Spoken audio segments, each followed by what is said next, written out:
My name is Cecilia Voss, and I am 31 years old. 3 weeks ago, I sat in the third row of my sister's 120,000 wedding in a dress I bought myself from a clearance rack, watching my parents toast the family they had spent 28 years building around someone who was not me. I sat there with an envelope in my purse, cream-colored, sealed with red wax. My grandmother's handwriting on the front. My name, nobody else's.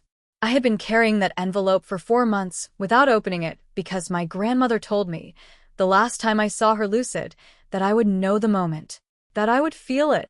She was right. The moment arrived at the reception, during the toast, when my father stood up with a microphone and a glass of champagne and said, to our daughter, the one we always knew would have everything. And he looked at my sister. Not at me. Not once. I reached into my purse. I felt the wax seal under my thumb. And I thought, yes, this is the moment. What was inside that envelope did not just end the party. It ended a fiction my family had been performing for nearly 3 decades. And they never saw it coming because they never once thought to wonder what a quiet woman keeps in her purse when she has been underestimated her entire life. Before we get into this, if you are new here, please take a second to like and subscribe. It genuinely helps more than I can explain. And drop a comment telling me where you are watching from and what time it is where you are. I love knowing who is in this room with me. Now, let me take you back to the beginning. Hollow Creek, Indiana. Population just under 4,000. 1 grain elevator, 1 stoplight, 1 diner that smelled like maple syrup and burnt coffee from 6 in the morning until closing. That was where I grew up. The Voss house was on Milner Road, a white 2-story with a wraparound porch that my father, Gerald, had been meaning to repaint since 1998 and never did. My mother, Sandra, taught 3rd grade at Hollow Creek Elementary and ran the school's parent committee with the kind of quiet authority that made people both grateful and slightly afraid of her. My sister, Brooke, was 2 years younger than me. Loud in all the ways I was not. Spirited, Sandra called her. A handful, the neighbors said, and meant it as a compliment. I was the reader. The one who did the dishes without being told, who finished her homework before dinner, who never needed a reminder. I was also the one who understood early, the way children understand things before they have the words for it, that love in our house was not distributed equally. It was curated. Anne Brooke was the main exhibit. I want to be clear about something before I go further. I do not tell this with self-pity. I tell it with the precision of someone who spent a long time trying to understand a math problem before finally getting the formula right. Because everything that happened, the wedding, the envelope, the moment it all came apart, only makes sense if you understand the architecture of the house I grew up in. My grandmother, Dorothy Voss, was my father's mother. She lived 40 minutes south of us in a farmhouse outside a town called Belden where she had kept a vegetable garden, 2 cats, and an opinion about everything since 1961. She was 73 when I was born and 84 when she died. In between, she was the only person in my family who ever looked at me like I was the point and not the footnote. She called me her serious girl. Said it like a compliment, not a diagnosis. She taught me to read a contract before I signed anything, to keep my own records, to never let someone else control the paper that had your name on it. She also, as it turned out, spent the last 2 years of her life talking to a lawyer. But we will get to that. The pattern in our house was not dramatic. That is the thing about patterns. The dramatic ones you can name and fight. The quiet ones just shape you from the inside until you can't remember what you looked like before. Brooke got the bedroom with the window seat. I got the one with the closet that stuck. Brooke got the car at 16, a used Honda that Gerald spent 3 Saturdays cleaning before he handed her the keys with a bow tied to them. I got a bus pass. I remember standing in the kitchen the morning he gave it to me, watching him smile and say, "You're responsible, Cece. You don't need someone driving you around. You'll figure it out." He said it like it was a compliment. I filed it the way I file things. Quietly. In the part of my brain that keeps receipts. When I graduated high school with a 4.1 GPA and a partial scholarship to a state school 3 hours away, Sandra made lasagna. When Brooke graduated 2 years later with a 3.2 and a full ride that my parents had spent 6 months helping her apply for, Gerald bought a cake from the bakery downtown with her name in blue frosting and invited 12 people to the house. I have the photos from both events in my phone. The contrast is not subtle. I look at them sometimes not to torture myself, just to confirm that my memory is accurate. It is. College was where things shifted for me. Not because my family changed, they did not, but because I did. I double majored in accounting and finance. I got a job at a firm in Columbus before I even walked across the stage. I moved to an apartment I paid for myself. I built a life out of the parts one chose, and the stability felt foreign and wonderful all at once, like putting on a coat that actually fits after years of wearing something 2 sizes wrong. Brooke moved to Nashville. She wanted to sing. Sandra called it brave. Gerald called her every Sunday. I got a text on birthdays sometimes. One year it came 2 days late. I added it to the file I keep in my head. I should tell you about Dorothy now. About the real Dorothy. Not the grandmother who made pot roast and asked about my grades, though she was that too. The other one. The one who read the newspaper cover to cover, who kept a file cabinet in her bedroom with tabs labeled taxes and property, and "Do not let Gerald touch this." She was the daughter of a man who lost a farm in a bad handshake deal in 1952, and she never forgot it. She believed in documentation, the way some people believe in prayer. She said once, sitting on her porch in Belden while I helped her repaint the railing, that the most loving thing you can do for someone is make sure they cannot be stolen from after you are gone. I was 22 when she said that. I thought she was being poetic. She was not.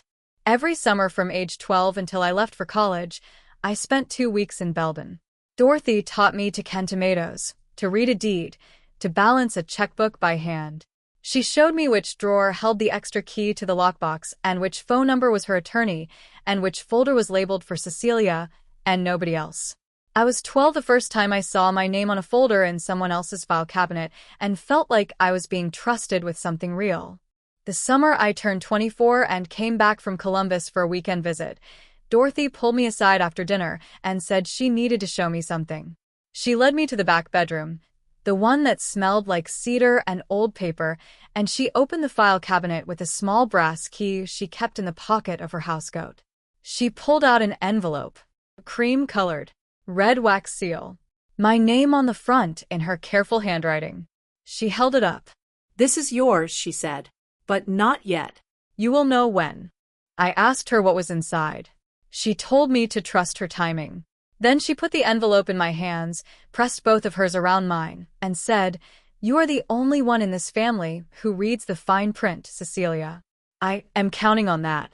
I drove home with the envelope in my glove compartment. I moved it to the desk drawer, then to the fireproof box under my bed. I did not open it. 13 months later, Dorothy had a stroke. 8 months after that she was gone. Brooke got engaged in February. I found out on Instagram, the way I find out most things about my sister's life now. A photo, close up on a ring, caption that said, "He asked." I said yes, obviously. The most important day of my life. 114 comments. Sandra and Gerald were tagged in 12 of them. I was not tagged. I sent a text. "Congratulations, Brooke. So happy for you." She replied with a heart emoji 6 hours later.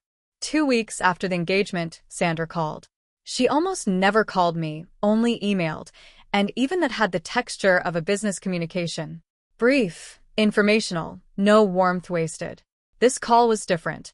Her voice was layered in a way I had learned to read the way I read quarterly reports. The top layer was casual. Underneath, it was an agenda. She told me Brooke and her fiancé, a man named Preston whose family owned a chain of car washes in Tennessee, had found a venue, a restored plantation estate outside Nashville. Ceremony and reception on site. Spring wedding. She mentioned the number like it was a weather report. The venue alone is $140, but we'll find savings in other places. $140,000 for the venue. Alone. I said nothing for a moment. Then I said, "That's a big budget." And Sandra said, "Well, it's Brooke's wedding. We only do this once." And the way she said it, the comfortable certainty of it, told me everything I needed to know about who we meant. What I did not say was that I remembered my own conversation with Sandra 3 years earlier when I mentioned very carefully that I was thinking about getting married someday, and had she thought about whether there would be family help for that. Sandra said they believed young people should build their own lives, that they had raised us to be independent, that she and Gerald were proud of what I had built on my own. She said it warmly, like she was offering me a compliment. I filed it. I always file things. The total family investment in Brooke's wedding, which I would not learn the full number of until later, came to $118,600. Not including gifts, not including the honeymoon they helped fund, not including the rehearsal dinner that Gerald's brother co-hosted. $118,600. For the record, I was given a save the date. The months between the engagement and the wedding were a study in how invisible a person can be made to feel while still technically being included. I received a bridesmaid inquiry from Brooke via a formal card in the mail, which felt almost sweet until I realized I was the only bridesmaid who was not assigned a role in the wedding party planning group chat. The chat was called Bride Squad and had 9 people in it. I was added to it 2 weeks before the wedding, after I asked Brooke directly if there was a group I should be in. She said, "Oh my gosh, I thought you were already in it. That's so weird." I was not invited to the engagement party. I found out about it from a photo Sandra posted on Facebook. My parents' backyard, string lights, 20 people, Gerald holding champagne. Caption: celebrating our girl. The photo had 47 likes. I was not in it. I had not been invited. I was in Columbus that weekend. Nobody had told me. I was invited to the bachelorette weekend in Savannah. I took a day off work, booked a flight, split the house rental 6 ways. I paid $640 for a weekend where I shared a room with Brooke's college roommate and nobody asked me a single question about my own life in 48 hours. At the welcome dinner, Brooke's maid of honor gave a toast about the people who made Brooke who she is. She mentioned Sandra by name. She mentioned Preston's mother by name. She mentioned Brooke's college best friend and her sorority sister and the woman she worked with at her marketing firm. She did not mention me. I was sitting across the table. I smiled and raised my glass and said nothing. On the flight home, I opened the Notes app on my phone and typed a number. Item 1. Bachelorette, Savannah. 640, not thanked. Not mentioned in toast. Not asked about my life once. I did not know then that I was starting a list. But something in me, the part that balances spreadsheets and reads the fine print, knew I needed to start writing things down. By the time the wedding month arrived, I had 17 items in my Notes app. Each one dated. Each one documented with a dollar amount or a specific detail. Not because I was planning anything. Not yet. I was doing what I had always done since Dorothy first put a folder in a file cabinet with my name on it.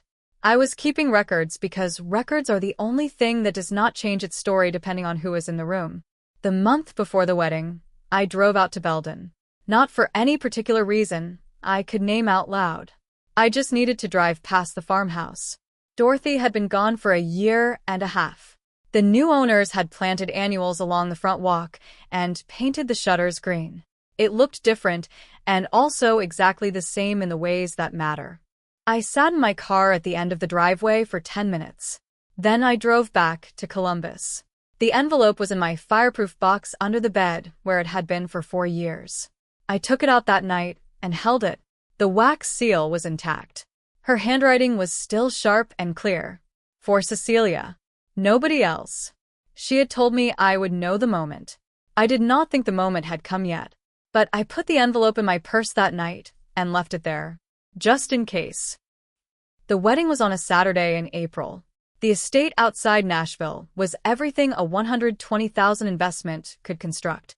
White columns, a receiving lawn, a tent strung with what the invitation called bistro lighting, and what the rest of us called about 4,000 tiny light bulbs. The floral arrangements on each table cost more than my first month's rent. I know this because I overheard the florist telling one of the other bridesmaids. Each centerpiece is $700. Sandra ordered 22. I did the math automatically. It's what I do. I wore a dress I bought at a department store sale for $84. The bridesmaid's dress Brooke had picked was $310 and wine-colored, and I paid for it myself because no one offered. I wore both. The '84 one underneath the $310 one like a layer of something that still belonged to me. Brooke was beautiful. I want to say that clearly because it is true, and because I am capable of holding two things at once. My sister was genuinely radiant in a dress that cost more than my first car, and I sat in the third row of white wooden chairs on a green Tennessee lawn and felt something very close to love watching her walk toward Preston. Complicated love, the kind that has splinters in it. But love. Gerald walked her down the aisle in a suit I had never seen before. He was crying before he even reached the altar. Sandra sat in the front row in an ivory dress that I later found out cost $1,400.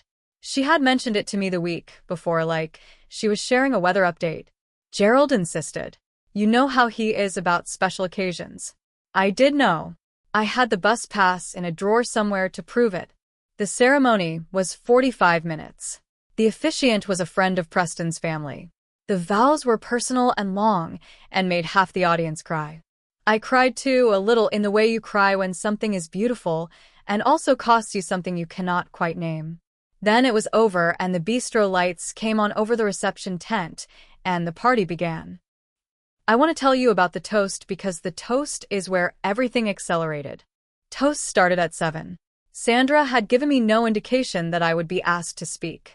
I had not been assigned a speaking role.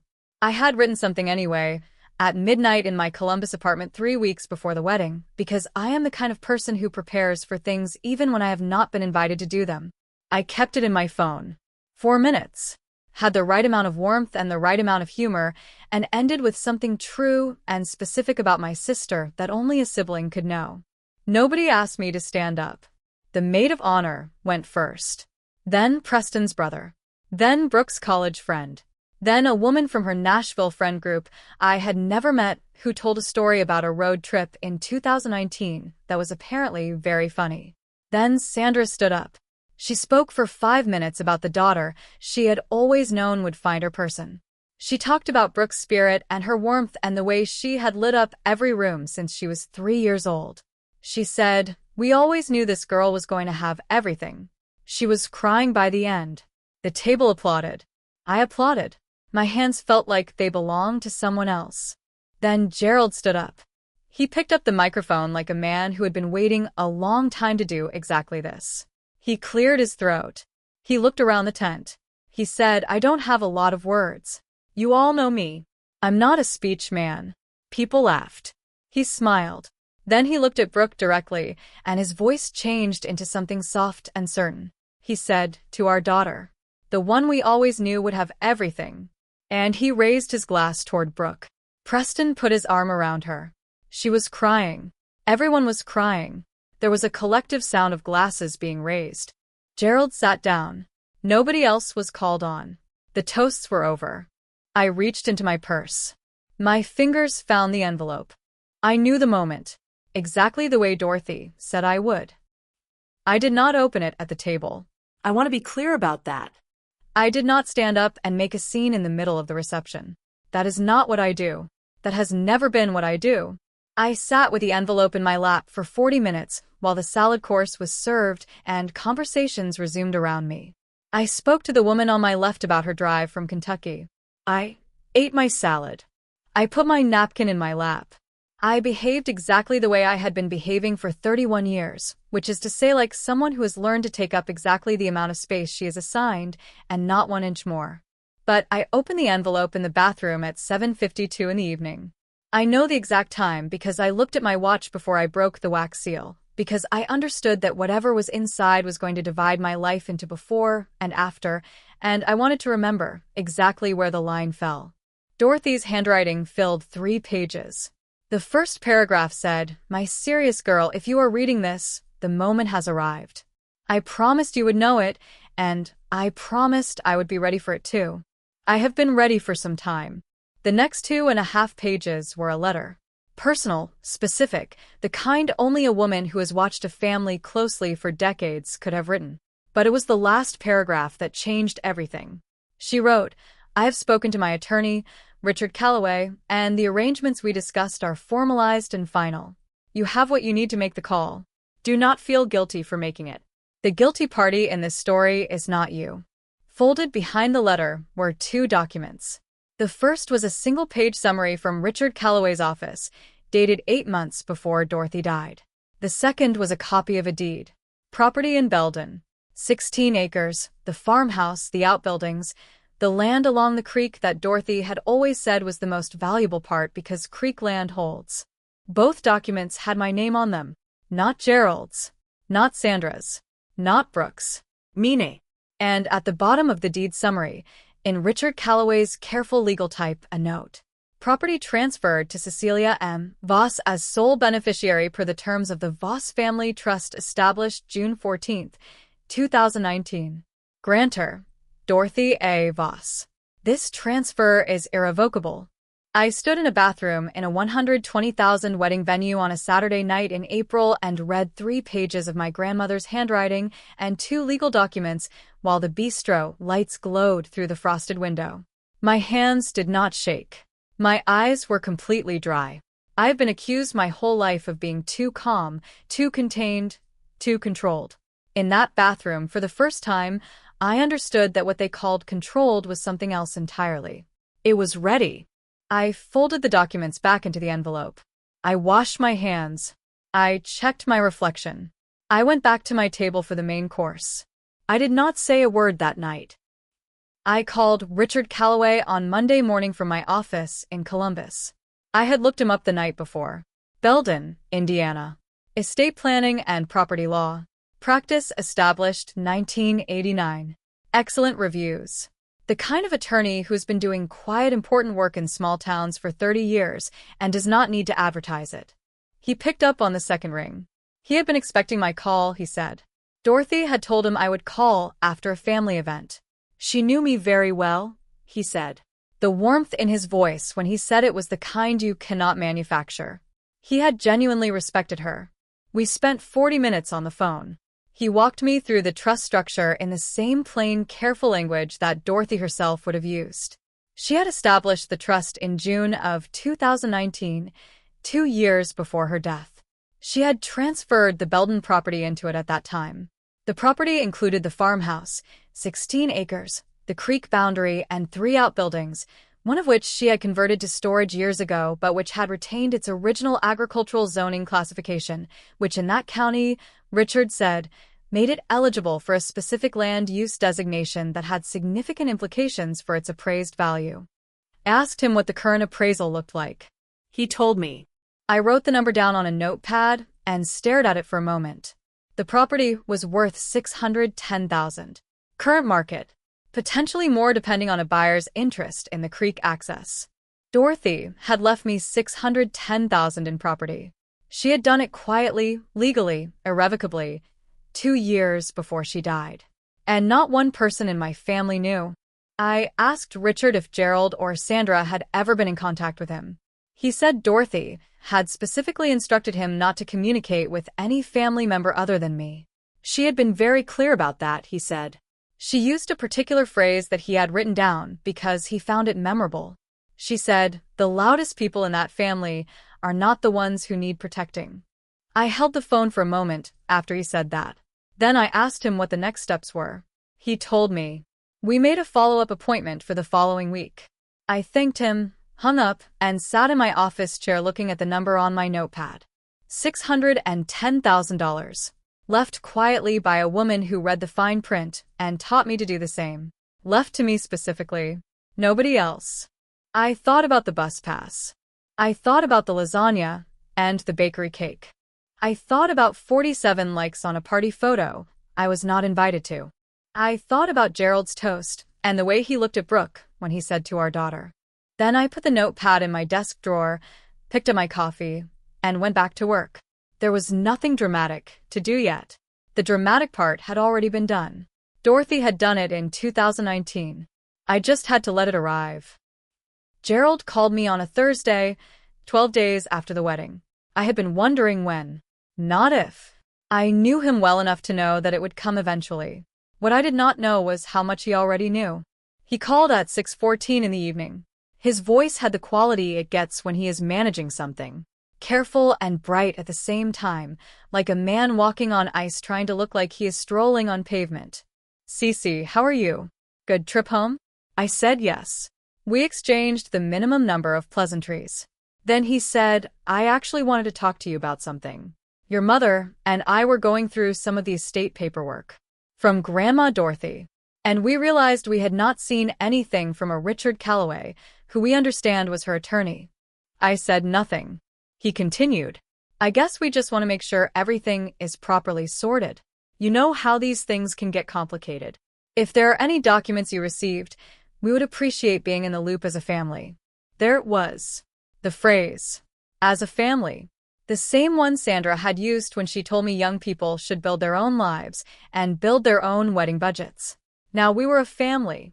I told Gerald I had spoken with Richard Calloway and that all of the documents were in order. He said, "Great, great. And there was property mentioned, I think, something in Belden? We'd want to make sure that gets handled properly.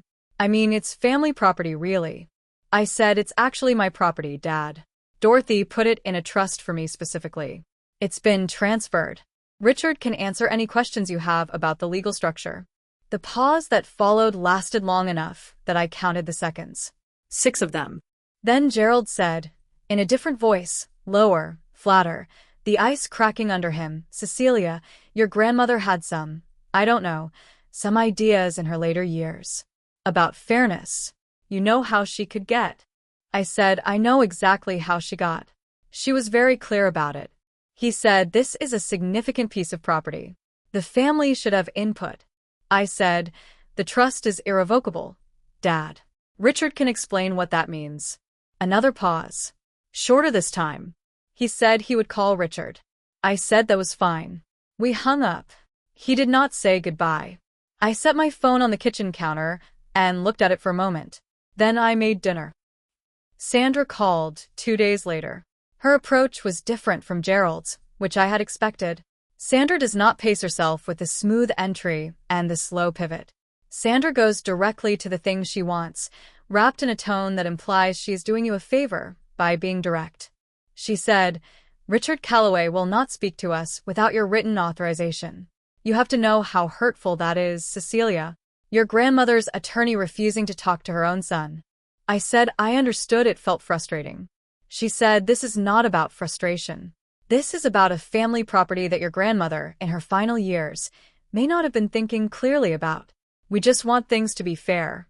I said, "Dorothy was completely mentally competent when she established the trust. Richard documented it thoroughly. I have seen the records." Sandra's voice shifted to the register I had been hearing since childhood, the one that communicates disappointment without ever using that word directly. She said, "You know, your sister just got married. She and Preston are starting their lives. Your father and I have given everything to make sure this family is taken care of, and now you are sitting on a property that could help everyone, and you're just going to keep it to yourself?" I said, "You gave Brooke $118,000 for a wedding, Mom. I got a save-the-date card." Silence. "Then, that is not fair, Cecilia. We have supported you your whole life." I said, "You did. And I am grateful for that. I am also aware that you told me 3 years ago that young people should build their own lives. I built mine. The property is part of what Dorothy wanted me to have. I am going to honor that." She said, "This will divide this family." I said, "The family divided itself a long time ago. I just did not have the vocabulary to say that until now." She hung up.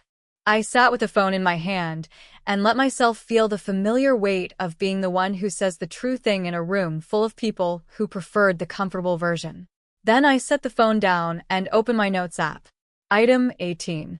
Phone call from Sandra. 6 minutes and 40 seconds. No apology offered. Property claim made.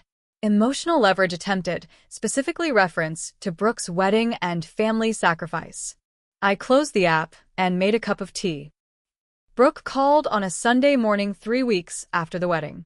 I was at the farmer's market 2 blocks from my apartment buying tomatoes, which felt appropriate in a way I cannot fully articulate. She called twice. I let the first one ring. The second time I stepped out of the crowd and answered. Her voice was different from Sandra's and Gerald's. Less strategic. more genuinely confused.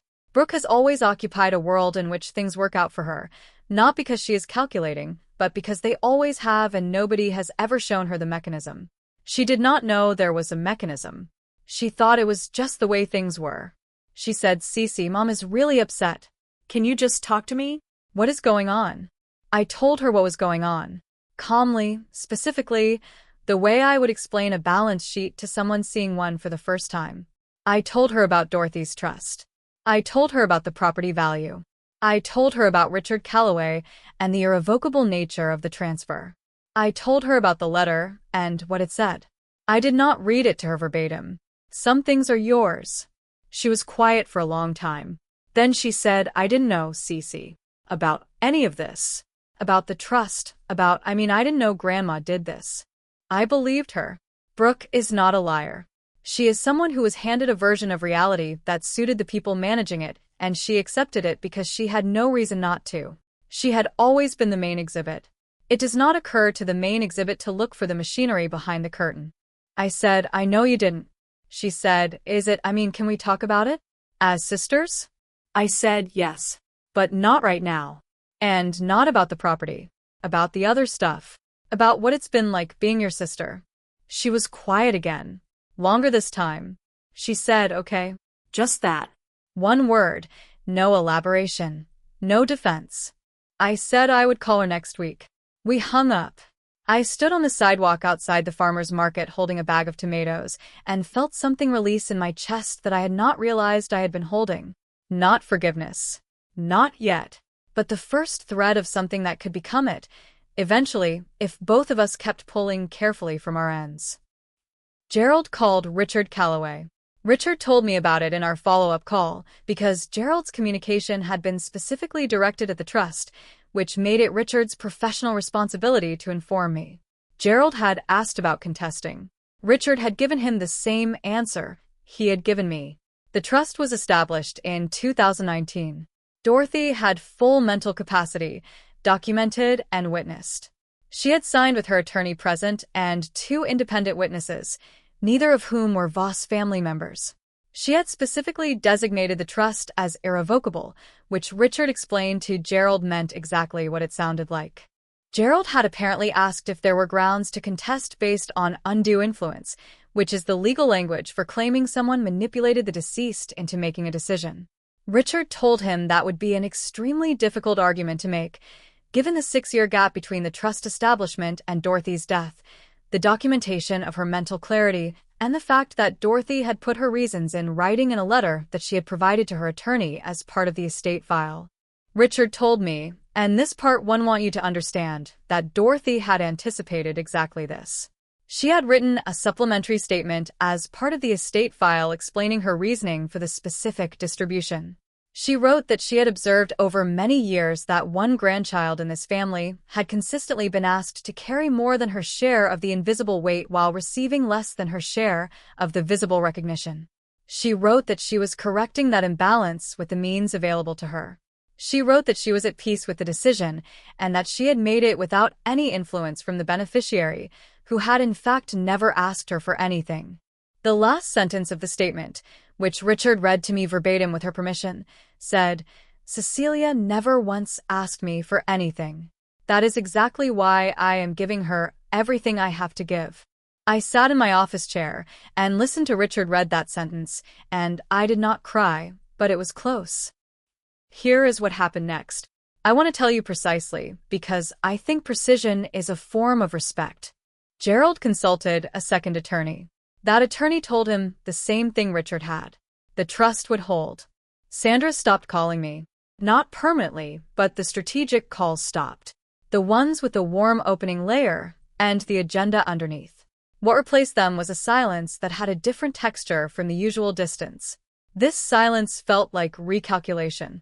Brooke and I talked on a Tuesday evening 3 weeks after our Sunday call at the farmer's market. We talked for 2 hours. Not about the property. About everything else. About the bus pass and the bakery cake and the bachelorette toast, and the fact that she had known Sandra was going to turn me away at the door at the wedding and had not stopped it. She had not phrased it that way herself. She said, "I kind of let things happen that I should have pushed back on." But I heard the admission inside the careful language. She was 29 years old, and she was telling the truth for possibly the first time in our adult relationship, and I was going to give her credit for that even if it was imperfect credit. I told her the thing I had been carrying for years, which was not that I was angry she got the big bedroom and the Honda and the 120,000 wedding. People do not control what they are handed. What I told her was that I had been made to feel, consistently and systematically, like I did not quite count. Like I was the administrative department of the family, and she was the creative team. Valued in a practical sense. Never celebrated. Never the point. She cried. Real crying. Not Sandra's practiced kind. The kind that surprises you. She said, I never thought of it that way. I really didn't. And I believed her because she had never needed to think of it that way. That is what it means to be the main exhibit. The machinery is invisible to you. I told her I was not going anywhere, that she was my sister, and I loved her even when loving her hurt. But I also told her that things were going to be different going forward, that I would be honest when things were not equal, and I would expect her to hear it, that I was done making myself smaller so someone else could feel larger. She said she understood. Then she said, what are you going to do with the property? And I told her I had not decided yet, which was true. I went to Belden in May. First time since Dorothy died. I drove the 40 minutes from the highway with the window down because it was the kind of spring day that feels like an apology from winter, and Indiana does those well. The farmhouse looked different with the new owner's flowers, but the land beyond it was the same. The creek was running. The 16 acres were doing what 16 acres do in Indiana in May, which is exist in a way that feels unhurried and permanent. I had arranged with Richard to walk the property with a new appraiser he had engaged, a woman named Linda, who drove out from the county seat with sensible shoes and a clipboard and knew what she was looking at. We walked the boundary markers, the ones Dorothy had shown me years ago. The old iron stakes she had described once as her father's fingerprints on the land, the last thing he put in before everything else slipped away. They were still there. Linda gave me her preliminary assessment, walking back to the farmhouse. She confirmed the number Richard had quoted. Possibly more, she said, given the creek frontage and the zoning. A conservation buyer, the right kind, might go significantly higher. I stood at the fence line and looked at the creek. Dorothy had said once that water is the only thing in Indiana that does not sit still, and she meant it as a compliment to the water. She was that kind of woman. She found dignity in movement. I thought about what she had written in her letter. The most loving thing you can do for someone is make sure they cannot be stolen from after you are gone. She had been talking about property. She had also been talking about me. I thanked Linda. I drove back to Columbus. I called Richard and told him I was not selling. Not yet. I wanted to think. He said, that is your right. There is no timeline. I said I knew. That was one of the things Dorothy had given me along with the 16 acres and the farmhouse and the creek boundary. Time to decide. Control over the paper with my name on it. A fact that could not be revised by the people who preferred a different version. Gerald and Sandra came to Columbus in June. Unannounced at first, which I handled by not answering the door, and then with a scheduled appointment after I called Gerald and said if you want to have a conversation I am willing, but it happens on my timeline, not yours. He said fine. He said it like a man who was not accustomed to hearing that and was not sure yet how he felt about it. We sat in my apartment. I made coffee. The three of us sat at my kitchen table, which I bought secondhand from a woman on Marketplace and refinished myself over a weekend last October. It is solid and level, and I like it very much. Gerald looked around the apartment with the expression he gets when he is reconciling something. Sandra held her mug with both hands and waited. I spoke first because I had thought carefully about what I wanted to say and in what order, and I was not going to let the moment get managed away from me. I said, I want to be honest with you both about something I have been carrying for a long time. I said it without accusation and without performance. Just with the particular calm that comes from having waited until you are completely ready. I told them about the bus pass. Not as a grievance, but as a fact, the way you state the opening number in a financial presentation. From there, I told them about the lasagna and the bakery cake. I told them about the engagement party photo and the 47 likes. I told them about the toast and standing in the tent in the 84 dress under the 310 dress and hearing Gerald say, "To our daughter," while looking at Brooke. I told them about 17 items in a notes app and what it meant that I had started keeping them. I said, "I am not telling you this to punish you. I am telling you because you asked me why I am holding on to a property that could help the family, and before we talk about any of that, you need to understand what I've been told implicitly and explicitly about what kind of family member I am." Sandra started to say something. I held up one hand. Not rudely. Just clearly. I said, "Please let me finish." She closed her mouth. Gerald looked at the table. I said, "Dorothy understood something about this family that most of the family did not. She understood that the person who is quiet and capable and asks for nothing is not a person who does not have needs. She is a person who has learned that her needs are not the priority." And Dorothy decided to correct that. Not dramatically. Not vindicatively. She just made sure that I would have something solid under me for the rest of my life. And I'm going to honor that. Silence. Gerald's jaw worked. He was looking at his coffee mug. Sandra was looking at me. And for the first time in my memory, she was looking at me the way you look at something you are genuinely trying to see, not the way you look at something you are already managing. Then Gerald said, quietly and without the smoothness, "Your grandmother was harder on me than you know. I think maybe I carried some of that in the wrong direction." It was not an apology. It was not close to an apology. But it was the most honest sentence I had ever heard him say, and I gave him credit for it even though it cost me something to do it. Sandra said nothing for a long time. Then she said, "I don't know how to fix this." And she sounded genuinely bewildered, like a woman who has always been very good at managing outcomes discovering that some things cannot be managed. Only repaired. Slowly. Differently. I said, "You don't have to fix it today." We sat there a little longer. We finished the coffee. They left before noon. Gerald hugged me at the door in a way that was stiff and unfamiliar and lasted about 2 seconds longer than his hugs usually do. Sandra touched my arm. It was not much. It was not nothing. I closed the door and stood in my apartment for a moment. Then I went to the fireproof box under my bed and took out the envelope. I put it on my bookshelf, the wax seal broken now, the 3 pages folded inside. Not in the box anymore. Out in the room where I could see it. Dorothy's handwriting on the front. My name. Nobody else's. Here is what I know now that I did not know before that bathroom in April. I know that being the quiet one in a family is not the same as being the powerless one. I spent 31 years confusing those two things.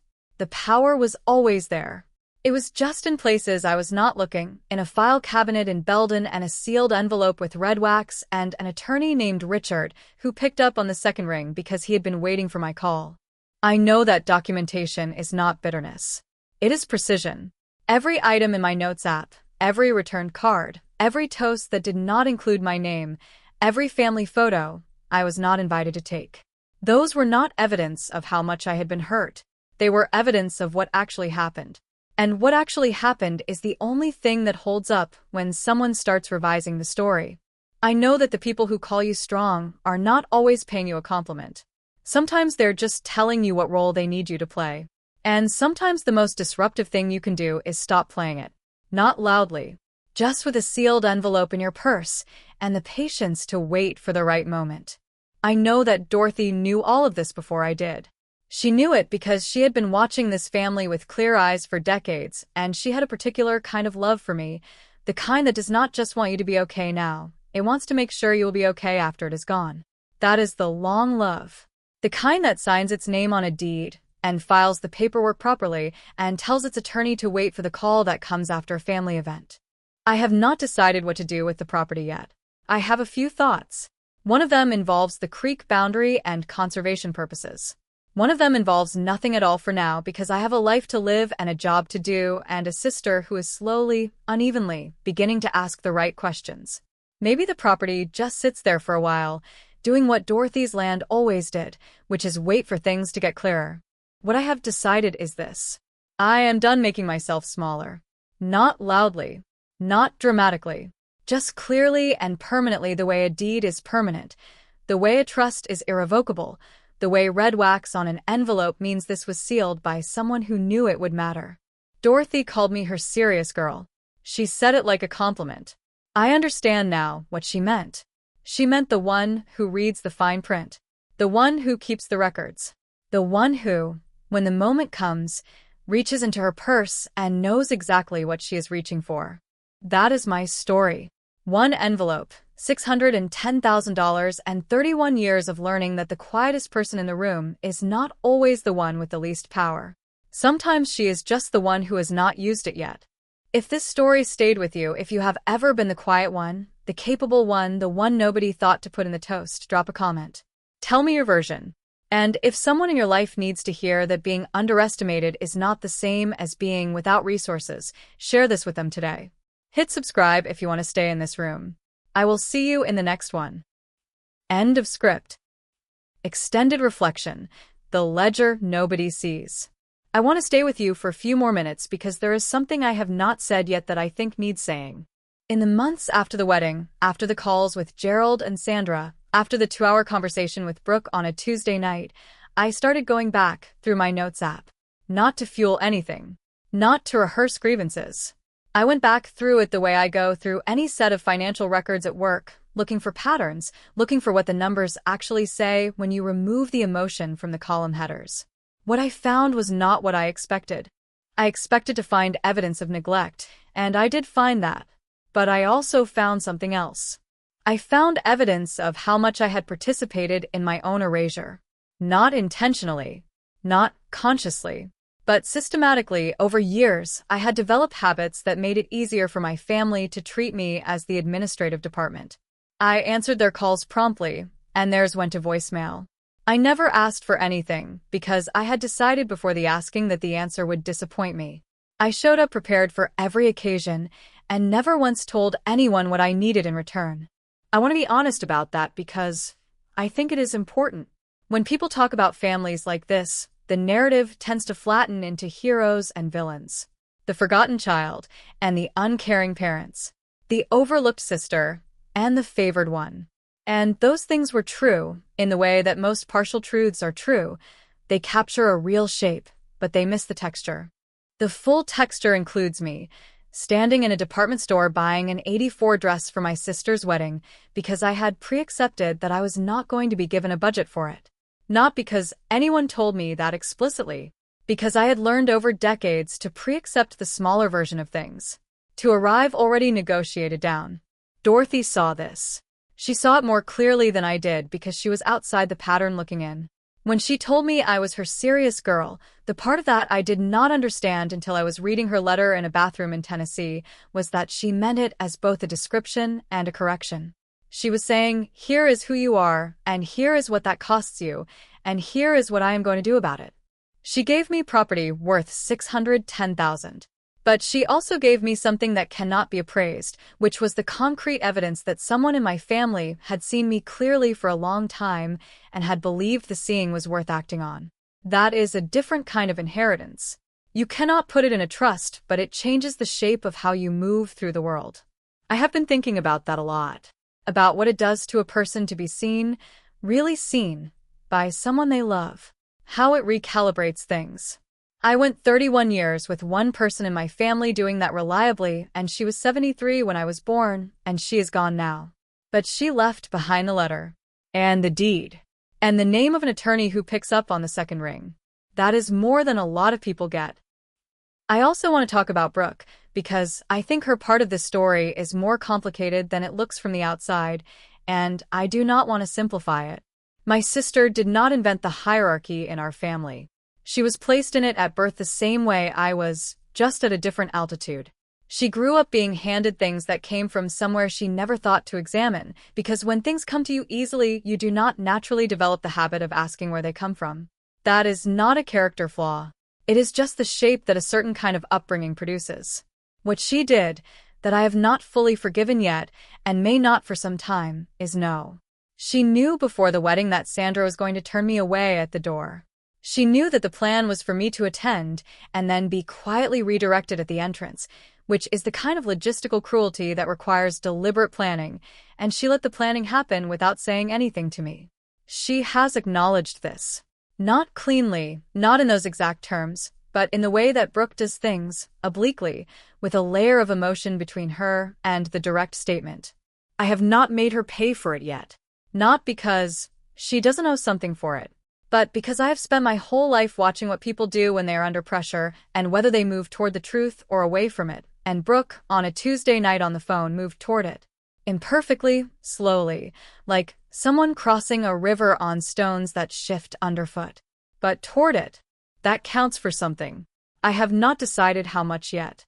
We are talking regularly now, once a week or so, and the conversations are different from every conversation we have had before because I am not managing myself inside them anymore. I am just being in them. Sometimes that is uncomfortable for both of us. I think that is correct. Preston seems decent. He asked Brooke about me after the wedding in ways that I gather were pointed and honest, and that Brooke found difficult to deflect. I appreciate that without having met him properly. Maybe someday. Here is what I want to leave you with. Not the property. Not the dollar figure. Not the legal structure of an irrevocable trust, though I will say that if you have a grandmother or a grandfather or anyone in your life who is older and watching and paying attention, you might consider having a real conversation with them. Not about money. About what they see. About what they know that the loud people in the room do not. Because sometimes the person who has been in the room the longest is the one who has the clearest view of who everyone actually is. And sometimes they have been making preparations for that understanding for years without telling anyone. And sometimes all you need to do is wait for the moment. Open the envelope. Read the fine print. Dorothy was right about one thing above all else. The quiet person in the family is not the one without resources. She is the one who has not yet been given occasion to use them. I had occasion on a Saturday night in April in a bathroom in Tennessee, with bistro lights coming through the frosted window. I used what I had. The rest is still arriving. If there is a Dorothy in your life, tell her you love her. Ask her what she sees. Listen more carefully than you have ever listened to anyone because the people who watch quietly often know the most and say the least, and someday the envelope will be in your hands and you will want to remember what she told you when she still could. That is all I have. Thank you for being here until the end of this one. If it hits something real for you, subscribe and leave a comment. I read every single one. And if you know someone who has always been the capable one, the quiet one, the one who showed up with an 84 dress and a prepared toast nobody asked for, share this with them today. They deserve to know someone sees them, even if it is just a stranger on the internet who figured some things out later than she should have. I will see you in the next one.